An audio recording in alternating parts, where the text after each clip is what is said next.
नमस्कार दोस्तों, मैं विप्लव कुमार। आप सभी का स्वागत है।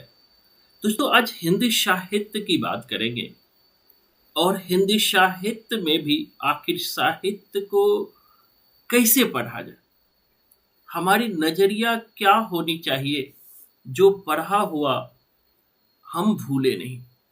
प्रायः हम देखते हैं, पिछले क्लास में भी हमने चर्चा किया कि आदिकाल पढ़ते हैं तो भक्ति काल भूल जाते हैं, भक्ति काल पढ़ते हैं तो रीति काल भूल जाते हैं। समझ क्लियर नहीं हो पाता है कि प्रयोगवाद क्या है, प्रगतिवाद क्या है, दोनों के बीच संबंध क्या है, नई कविता क्या है, साठोत्तरी कविता क्या है। दोस्तों, जब तक इन चीजों को हम समझेंगे नहीं, तब तक चाहे वो सब्जेक्टिव सवाल हो, चाहे वो ऑब्जेक्टिव सवाल हो, बनाना प्रायः मुश्किल होता है। जैसे एक उदाहरण मैं लूं, मैंने हमारा जो नया बैच हिंदी साहित्य का शुरू हुआ है, उसका 3-4 क्लास हमने यूट्यूब पर डाला है। आप जरूर देखिए उसे। सबसे पहले कोई भी साहित्य पढ़िए, उसके बैकग्राउंड को जानिए।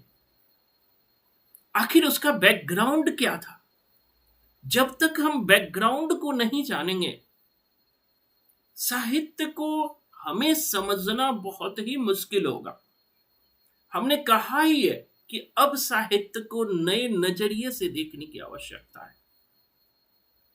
पहले जो परंपराएं चल रही थी, साहित्य पढ़ने की जो शैली थी, मैं ये नहीं कहता हूं कि वो शैली खराब थी, लेकिन अब उसमें परिवर्तन की जरूरत है। हमें साहित्य को फील करने की जरूरत है, हमें साहित्य को महसूस करने की जरूरत है। जैसे एक उदाहरण मैं लूं आज आपको। जैसे आप शुरुआती हिंदी साहित्य की शुरुआत जो आदिकाल से होती है, हम लोग क्या पढ़ते हैं? सिद्ध साहित्य में सरहप्पा, सबरप्पा, लुइप्पा, कन्हप्पा, 84 सिद्धों में प्रमुख सिद्ध पढ़ लेते हैं। सर सब मिलकर लूडो कफ खेलो सिंपल कोडिंग पढ़ लेते हैं। लेकिन क्या हम जानते हैं कि सिद्ध साहित्य का बैकग्राउंड क्या था? आखिर सिद्ध साहित्य आया क्यों? इसके पीछे क्या कारण था? क्या यह बौद्ध धर्म के ही ब्रजयान शाखा का था? तो यह बौद्ध धर्म से लगभग 1200 साल बाद ब्रजयान का डेवलपमेंट होता है।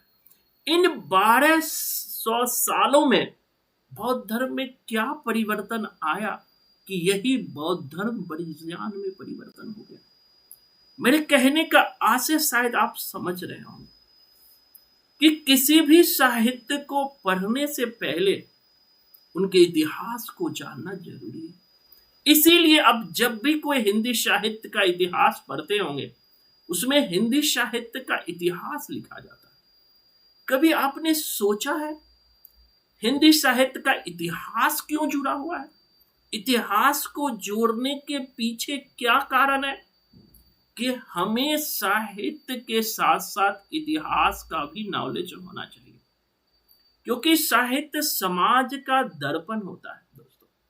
तो जब तक हम समाज को नहीं समझेंगे, हम साहित्य को नहीं समझ सकते।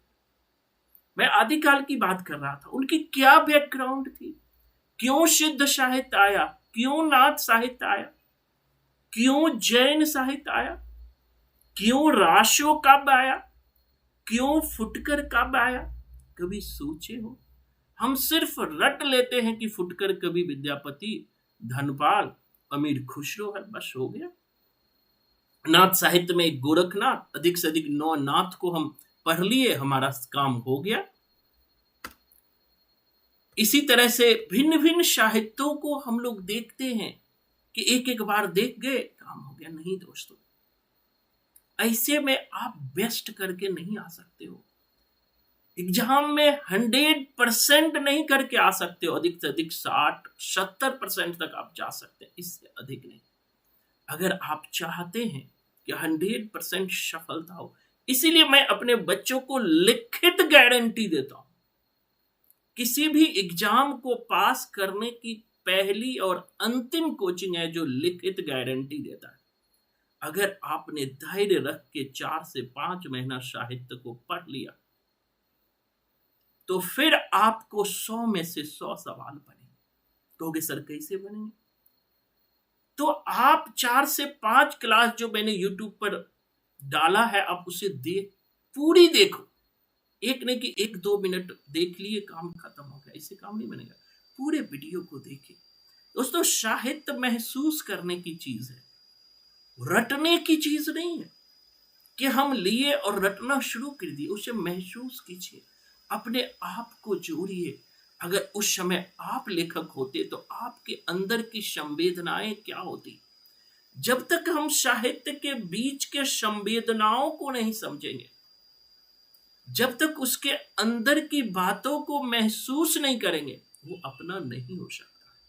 हम किसी रास्ते से गुजरते हैं, जब उस रास्ते से हम बार बार गुजरते हैं तो वो हमें याद हो जाता है।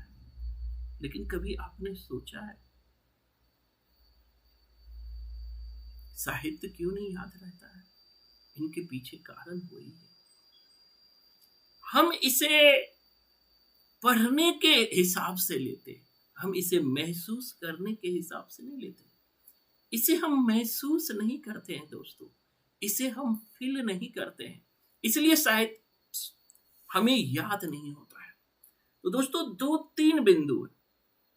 एक तो हमारा जो है फिर से नया बैच भी शुरू हो गया है।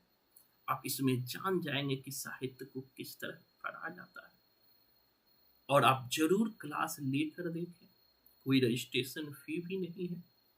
दूसरी बात, वही बच्चे मैसेज करें जो रियल में क्लास लें। मैंने देखा कि पिछले दिनों 40-50 बच्चे का फटाफट फोन आया, लेकिन कोई भी बच्चे 4-5 को छोड़कर सिंसियर नहीं, वो क्लास ही नहीं लेते हैं। तो वही बच्चे हमें मैसेज करें जो रियल में जीवन में कुछ करना चाहते हैं, जिसे कुछ नहीं करना है, टाइम पास करना है। बहुत सारे कोचिंग है, वहां जाकर टाइम पास कीजिए। ऐसे बच्चे बिल्कुल मुझे मैसेज मत कीजिए जो सिंसियर नहीं, जो जीवन में सक्सेस होना नहीं चाहते, जो पढ़ाई को एक टाइम पास के रूप में लेते हैं। ऐसे बच्चे बिल्कुल मुझे मैसेज ना करें। हाँ, वो बच्चे मैसेज करें जो जीवन में सक्सेस होना चाहते हैं। एक बात और, मैं अधिकतर बच्चों को देखता हूं, वो बच्चे ये नहीं पूछते हैं कि सर आप पढ़ाओगे कैसे, आपकी स्ट्रेटजी क्या होगी, हम सफल होंगे कि नहीं होंगे। सबसे बच्चे फीस पूछते हैं सबसे पहले, मतलब क्वालिटी नहीं देखते हैं, क्वांटिटी देखते हैं। ऐसे बच्चे जीवन में सक्सेस होना बहुत मुश्किल होता है। पढ़ाई का कोई फीस नहीं होता है दोस्तों, पढ़ाई तो पढ़ाई होता है। तो हमें जीवन में हम सक्सेस यहां आके करेंगे या ना करेंगे, ये मुद्दा होना चाहिए। हम अपने लक्ष्य को प्राप्त करेंगे या ना करेंगे, ये मुद्दा होना चाहिए। साहित्य को हम संपूर्णता में टिप्स पे करेंगे या ना करेंगे, ये मुद्दा होना चाहिए। चाहे वो एग्जाम कोई भी हो, मैंने कहा चाहे वो नेट का हो, चाहे यूजीसी का हो, चाहे वो एग्जाम टीजीटी का हो, पीजीटी का हो, चाहे एग्जाम पीआरटी का हो, चाहे असिस्टेंट प्रोफेसर का हो, कोई भी एग्जाम हो, अगर इस एग्जाम के लिए आपने 4 से 5 महीना दे दिया तो मैं लिख के दे सकता हूं, और हर बैच में मैं लिखित गारंटी देता हूं, और हमारे बच्चे डंके की चोट पर पास करते हैं। मैं तो ये भी कहता हूं उसे रिजल्ट रोक के दिखा दे। ये ट्रेनिंग होती है, तो पहले खुद को समर्पित करना होगा, हार्ड वर्क के लिए तैयार करना होगा, तभी हमें जीवन में सफलता मिलेगी दोस्तों। तो आज के लिए इतना ही, फिर मैं नेक्स्ट वीडियो में और भी बहुत सारी बातें बताऊंगा। तो अंतिम में यही कहना चाहूंगा कि जो भी बच्चे हमारे पास पढ़ रहे हैं वो जरूर अपना एक्सपीरियंस शेयर करें, हम किस तरह पढ़ाते हैं।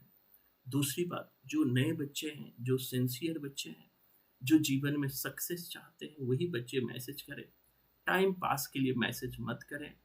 ग्रुप में नाम तो लिखवा लेते हैं लेकिन क्लास ही नहीं लेते हैं, ऐसे बच्चे दूर हैं। मैं जानता हूं ऐसे बच्चे कुछ नहीं करने वाले हैं। तो ऐसे बच्चे प्लीज मुझे मैसेज मत करें। धन्यवाद।